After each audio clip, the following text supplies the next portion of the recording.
Spring MVC. So basically Spring MVC full form is Spring Model, View and Controller or Control, right? So Spring has model, that is it has a model, then it is view, and that is controller. Model is data access. Model has all the data in it, right? MVC stands for, I'll repeat again, MVC stands for model, view. This is model, this is view, and this is controller, right? So model stands for the data that is in the databases, that is separated from the view. View is things that we see on the front end, right? And controller is something that is on the back end, right? So model, view and controller are separated. Everything is separated. Model is independent of view, view is independent of controller, and controller is independent of model, right? So whenever I want to change things in model, I can change. View and controller will be unaware of it. Whenever I want to change things in view, the model and controller will be unaware of it, and same goes for the controller also. So here are some features for it that you will have to learn for your examination and also for interviews. I'll just briefly explain it to you. uh, the model, view and controller are different, so there is of course the separation of roles.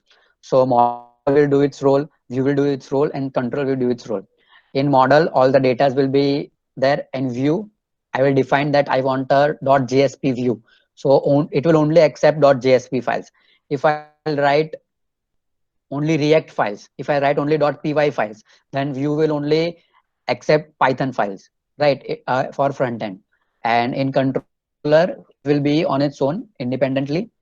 And if I change things in controller, view and model will not be affected, right? So it is very easy for maintenance also, it is easy for testing also, and it's very flexible. There are various things that MVC also provides us, like we have talked before, that is dependency. It provides us dependency injection, so we don't have to mention each and every time that I want object of this particular class, I want object of this particular class. Everything will be handled by the application context, right? So now this is next slide. Same, this is all the features that is provide, that we can also use JSP pages, we can also use JSTL, and JSP tag libraries are also included in Spring. So Spring provides you to work with many other languages also, so it's easy for the developer, right? So now this is the basic concept of Spring MVC. What happens is we have a HTTP request from the user, right? Suppose I'm using a website, and I put a request that I want to add my details. So what will happen, that HTTP request is made. I will made I will make a request that will go to the dispatcher servlet that we had discussed in the that we'll discuss in future also, but we have also discussed before also that it is also XML file. So I will do a request, right? So the request will go to dispatcher servlet. And don't worry, we will do a practical of this Spring, and it will be easy for you to understand. But now you will feel it difficult, but when we'll do the practical, you will come to know that what is the thing behind it. Okay. So basically HTTP request is made from the client side, it will go to the dispatcher servlet. Now when a request is made, there is a handler mapping. Handler mapping will see the request, that what form of request it is, and it will call the particular controller for it. There are various controllers for different things, right? For add, there is a different controller. Like controller is nothing but just a line of code uh, with a different class name, right? So controller is nothing, just a line of code only. Don't get confused what is controller. It is just line of codes only, that we'll see when we do practical. It will be easy for you. So that is handler mapping will map which controller I have to send the request. So handler mapping will tell that this particular add request is there. So for add, what controller I have specified, it will go to that controller. Dispatcher servlet will go to that controller. The code in that controller will execute. It will send all the things to dispatcher servlet. In controller, it will return the request in the form of model and view. Model and view is basically model and view is model. I told you it's data, and view is view, that is the front end. So it will send the data if there is data that is to be sent. So if I request a particular thing in the web page which has data and I want the data of that. So let us say example, I've requested what are the number of cases in Surat. So for coronavirus, so I'll click the button and it will go to controller. Controller will give the data that these are the cases in the Surat, and it will go to the dispatcher servlet along with the view, that how I want to show the data to the user. I want to show it in a normal way. So the HTML form it in a proper HTML CSS way, then it will also return its particular page widget. That is, for example, add home dot JSP. So that particular JSP page name, it will go to the dispatcher servlet. Now it will go to the view resolver. View resolver will have all the names of the pages that is in view. So I have page of admin login, admin home page, and is admin logout page, and is main page. So there are various views that are in this view resolver. So it will match the proper name with the view resolver, and it will return the response to the dispatcher servlet. Now dispatcher servlet will return everything in a proper format to the view, that is to the front end, that is in the form of HTTP response. So the user can see again the view, that is from the user a request is made for the next request, right? So the whole loop goes on and on. So I'll repeat myself. So first the HTTP request is made, it will go to handler mapping. It will come to know that what kind of controller it needs. So then it will take the name of the controller, it will go to dispatcher servlet. Dispatcher servlet will go to controller which was given by the handler mapping. So that controller, the code in the controller will be executed. It will go to dispatcher servlet, and dispatcher servlet will get the response from the controller in the form of model and view, that is data for model, and view, that is front end for view.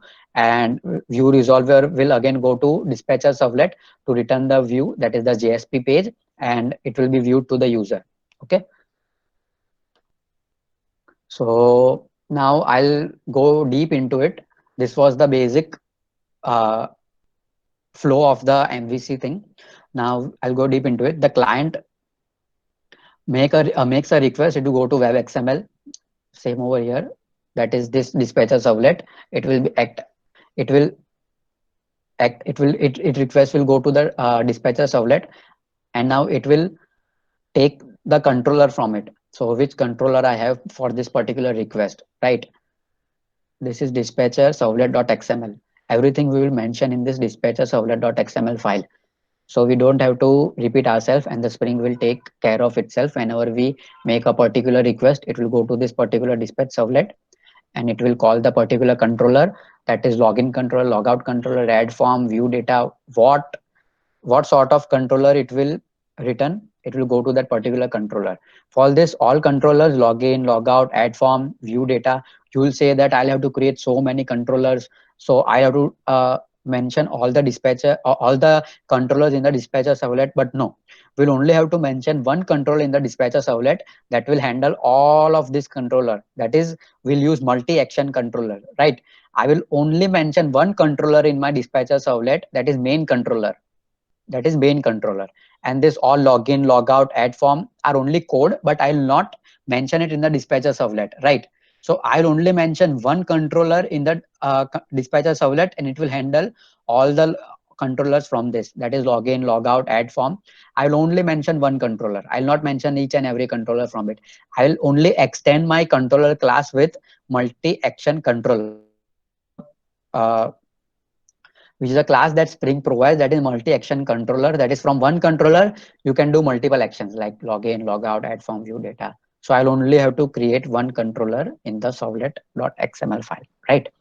So, and this is nothing but response along with page name and data if provided in form of model and view object. So that is, the controller will only return the page name, and if there is data, then it will provide data. And if there is no data, it will not provide data, it will only provide the page name. And the page name will go to the front controller. Front controller will again, in the last in this PPT we have seen that it will return the page name and everything. It will go to view resolver. View resolver will again return the page name, and not page name. View resolver will take the page and will return the particular page. It will take the page name and return the particular page. It will take the page name and return the particular page, right? So it will be displayed on the view side. Okay. So this is completed for our Spring MVC. Now let's do a small practical on it so that you will have a better understanding of it. So I hope till now everything was clear for you. Okay. So Ami ma'am, can you switch on your microphone? बोल भाई. Okay. So was everything clear from Spring MVC? Yeah, fine. So I can start with the practical. Okay. Yeah, And yeah, the sure. Actually, okay. I think they are interested in that only. Okay. Practical. So I'll start the practical. And is my voice clear? Yes. Okay. Okay. I'll start with the practical now.